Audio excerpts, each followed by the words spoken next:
Welcome to our 8th episode in our BAMcast. Culture, the DNA of your brand. If you are new to the BAMcast, then welcome. But if you have been following this series, I'm sure you're starting to get used to the rhythm and deconstructing process by now.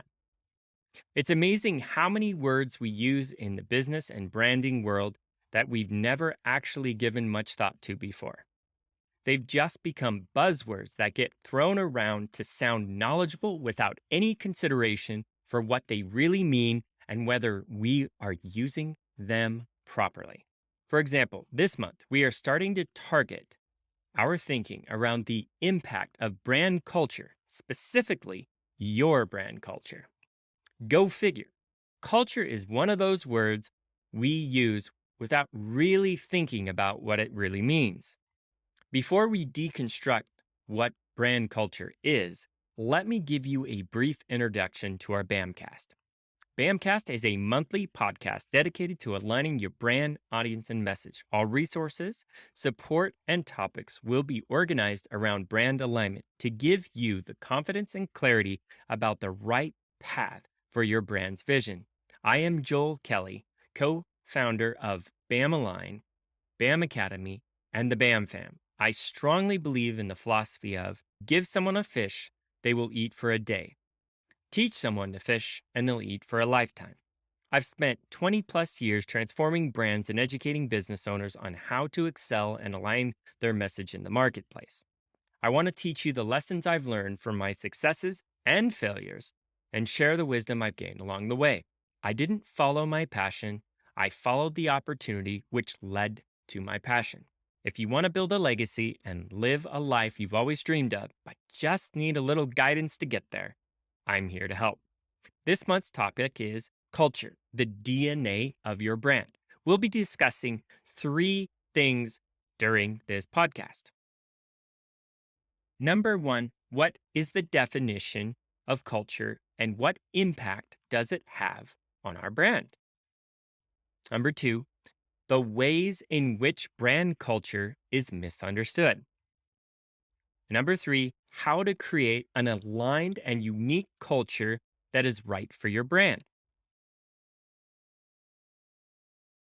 Defining culture and the impact on your brand. To get a baseline for what we mean when we talk about culture, we should start at the dictionary definition to understand the original context. Culture. Culture defines as the customary beliefs, social forms, and material traits of racial, religious, or social group. Also, the characteristic features of everyday existence, such as the diversions or way of life, shared by people in a place or time. And the set of shared attitudes, values, goals, and practices that characterizes an institution or organization, which more applies to brand. When it comes to brand, culture is everything. Culture shapes you as a person and defines everything you touch. Every one of us has an impact, and we change the culture around us as much as we allow it to shape who we are at our very core. Culture is the connective tissue that links everything together. The same goes for your brand culture. So, what is brand culture? Brand culture is the way your brand's internal motives drives your company's external output to influence decisions your audience makes as a client. It's the difference between merely believing in a certain set of values and being able to effectively showcase those values in your messaging, your products, customer service, social media, and so much more. It is the atmosphere that reinforces your brand's vision and messaging. People feel culture deep in their unconscious. Brand culture defines your company's alignment or direction, not just in what you are selling, but how you are selling it.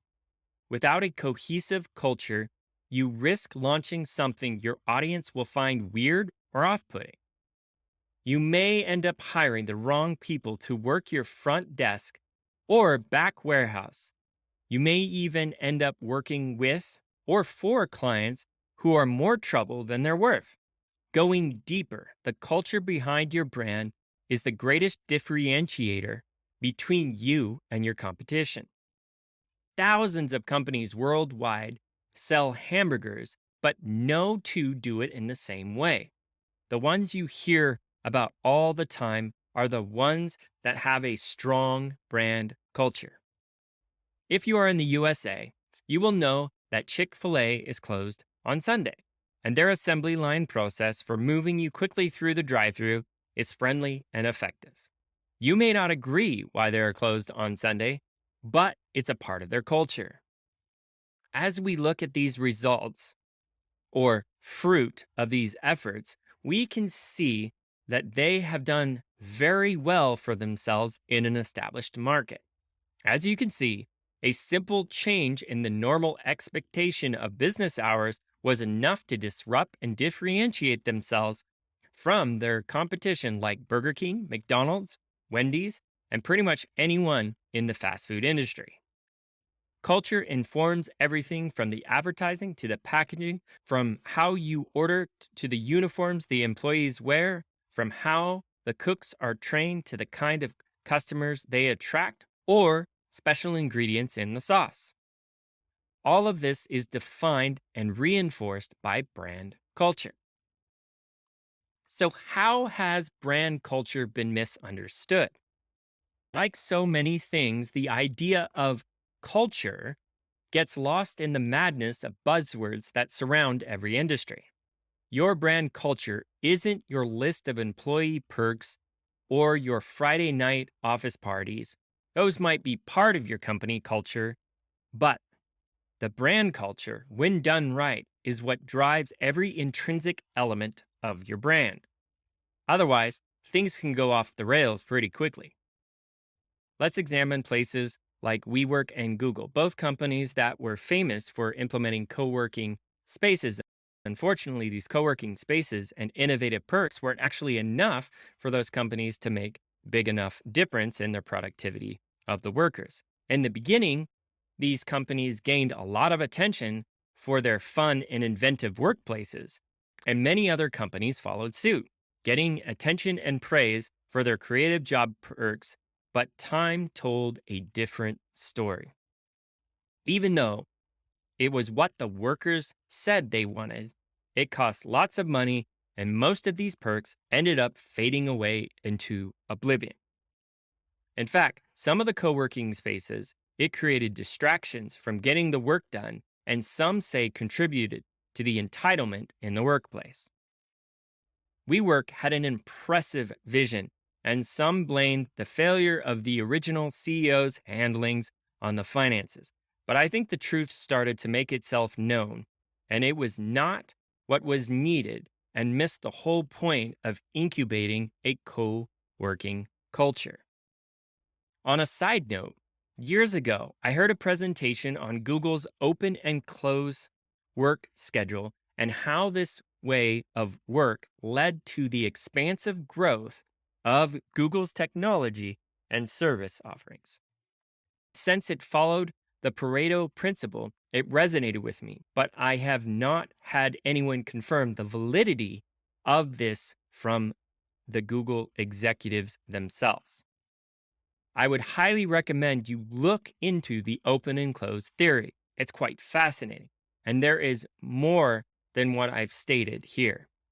Briefly summarized, Google implemented a new format for the 5-day work week that was dedicated to 4 workdays of supporting existing services and 1 day to experiment at the expense of Google. But the workers were free to explore whatever took their fancy. The catch was that Google would own the rights to anything they created. I get this may sound like the TV show called Silicon Valley, but when I heard this presentation, it was 2008, and the show didn't even come out until 2014, I believe.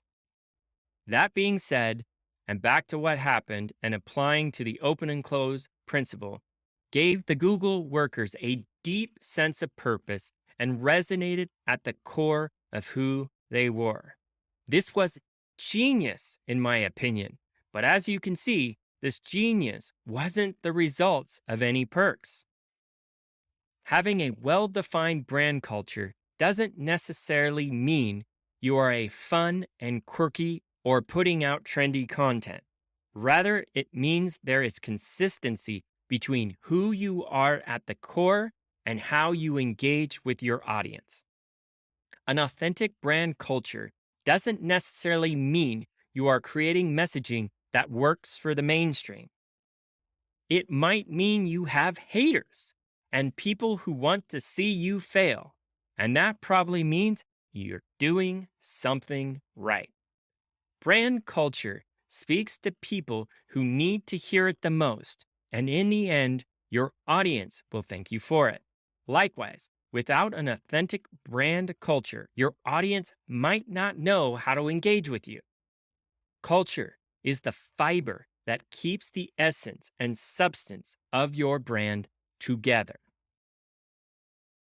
Now, how do we create an aligned and unique culture that is right for your brand? Your brand culture keeps you focused on what you are offering to your customer. A well defined culture helps you answer the tough questions about what direction you should take your company in, the products you make, how you package them, who you hire, and who you do business with. If it's not a culture fit, it shouldn't happen. On a practical level, a brand culture can be a cost and resource saving measure and define whether the materials you use support your authentic value system. By knowing your brand's culture, you know what leads to follow, what products to make, how they should be packaged and delivered, and even the way you put together your social media posts, and all of these things depend on culture. From a more holistic perspective, knowing your brand culture lets you attract and retain the kind of talent in your workforce who are ambitious and about your brand as you are. This means you will attract even more clients who are dedicated to working with you and growing your business.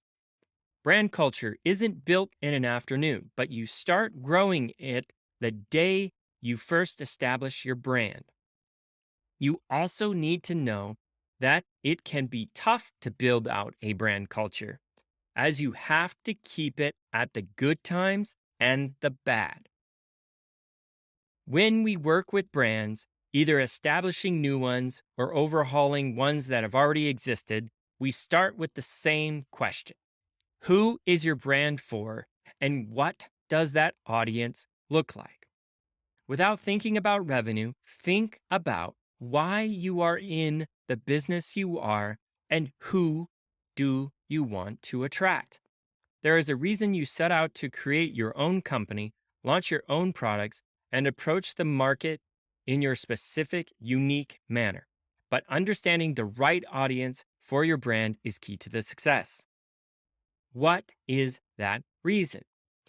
That you have a creative solution to an existing problem and your approach to solving it is as unique as you are. Knowing the internal driving points of your audience is what allows your audience to connect with you on an emotional level or a deeper emotional level. They feel that you understand their problem and your solution gives them hope. Starting from that reason and purpose, your culture is guided by these three ideas. Be authentically you. Trends are tempting.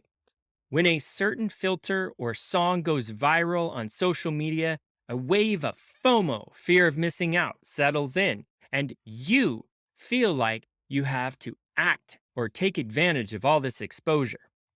Look at all those numbers and metrics. Should you do it? Well, does that make sense for your brand to do the Harlem Shake?